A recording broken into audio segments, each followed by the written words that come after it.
Due to popular demand, I've been asked to show this. This is Action52 for the Sega Genesis, and it's a funny looking cartridge. And if I had to guess, I would say that would also fit in a Japanese Mega Drive, because their cartridges had a little bit of a different shape to them. And this cartridge is a little less wide. It doesn't exactly fill up the whole Genesis slot. So I'm guessing that this would work in either or, Genesis or Mega Drive. Anyways, I saw this, and as you guys know, I have that 32-in-1 Famicom cartridge, and that's really cool because it's 32 actual Nintendo games, or actual Famicom games. You get Super Mario Brothers, and you get Excite Bike, and you get Pac-Man and Donkey Kong Jr.'s on there. They're all real games that were basically pirated and put onto a cartridge. And I saw this, and I had never heard of it before, and I kind of looked at it and went, Action52? What the hell is that? And I thought, well, it's got to be like, one of those pirate carts. And I looked at it and I said, it looks like it fit in a Genesis or a Mega Drive. And it's got to have 52 games on it. That's pretty sweet. Can you imagine 52 pirated, Genesis games, Sega games on one cartridge? How cool that would be? And it was half off. I got this for $10 when it was half off at the local the hell would you want to call it, surplus store that I was talking about. Place I got all those boxes from. I got, and actually the same place I got the 32-in-1 NES cartridge, or Famicom cartridge, I should say. And yeah, a lot of their game stuff right now is half off. So I had seen this before for $20, and I passed on it then. And when it was half off, I thought, for $10, 52 games, some of them have to be all right.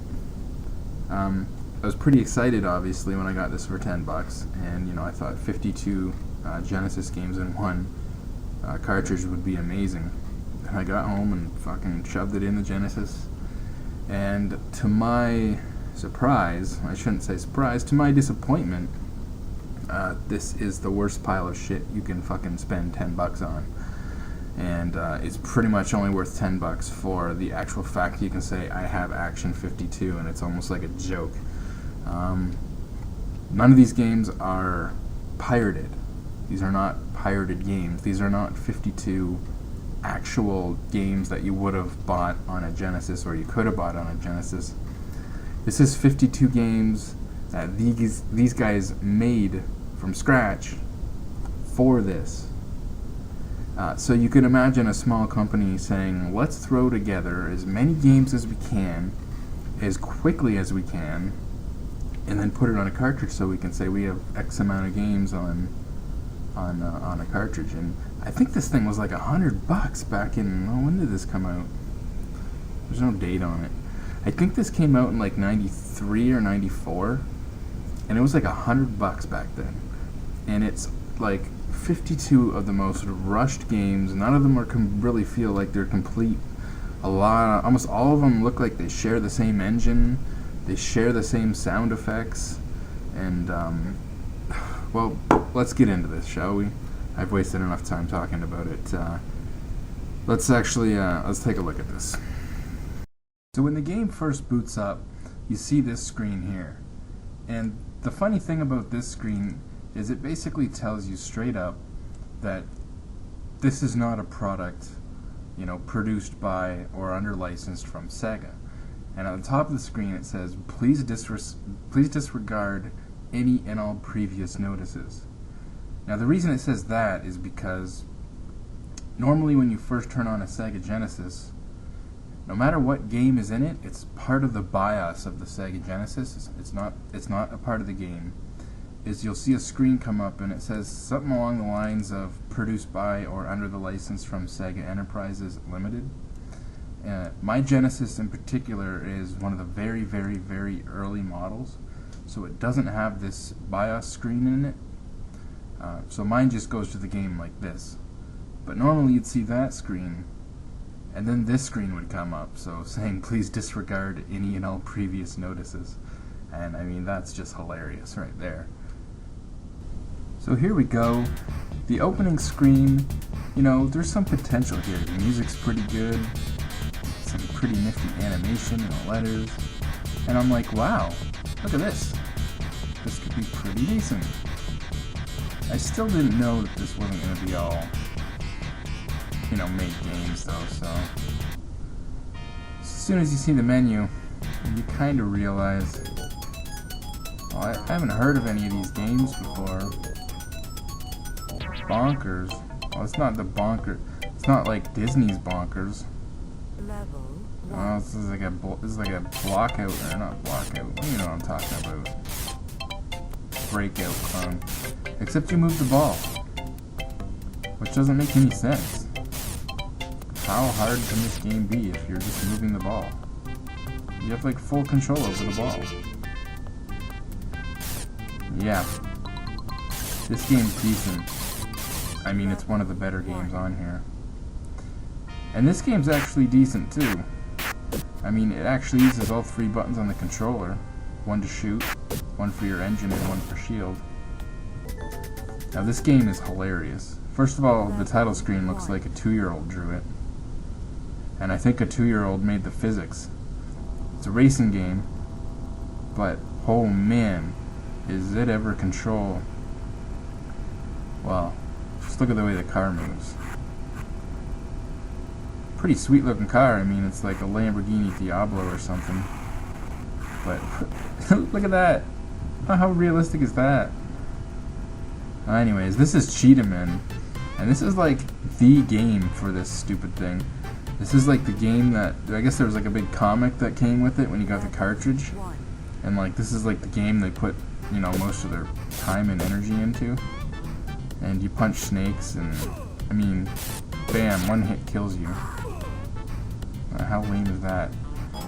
Anyways, Freeway. This is like you know, that stupid game where you Frogger. That's not a stupid game. Sorry, that's actually a good game. This is like a Frogger clone, except you're a dog, and you got to get across the road and grab a ball, and then bring it back. So, I mean, this game's actually decent, but I love this when you get ran over. Look at that. That's disgusting. This is Skater. Yeah, I'm a skater, dude. Look at me. I'm so cool. Now, I love this. When you hit back on the D-pad, your guy, like, stops instantly. This is Sunday Drive. Yeah. What a fun game. There's one button, and you know what it is? It's honk your horn. Now, this game's not bad. I mean, it's like a 1942 clone, except we're going the wrong way. And, you know, you never seen like a, I don't know what this thing's supposed to be, a B-17, you know, handle that good before. Yeah. Like a fighter. Alright, what else? Shootout. And this one's okay, except that, well, really all you're doing is like aiming left to right. And something really weird that I noticed is when you hit these gray dogs, it makes the sound of a car horn, which is probably from one of the other games. You hear that? It's a car horn. Now this game is like an R-Type clone. It's like R-Type without the power-ups, and also it sucks. So, yeah. Now this last game I'm going to show is like so easy. In fact, I'm not doing anything right now. He automatically climbs. You're supposed to press left and right to dodge stuff. In fact, look at how easy this is. This is level 2, guys. And here's me playing it right now. I'm literally falling asleep. I haven't pressed the damn button on the controller yet. In fact, I don't press a button on this controller this entire level, and I beat level 2 by just sitting there, not pressing anything. So needless to say, this one's a little easy, and I thought that was kind of funny that I beat level 2 without doing anything at all. And that pretty much wraps it up. Action52. It's a piece of crap. It's not what you think it is. If you think it's going to be pirated games, which I did. And it is only worth having for the joke of saying that you have Action52. So there you go.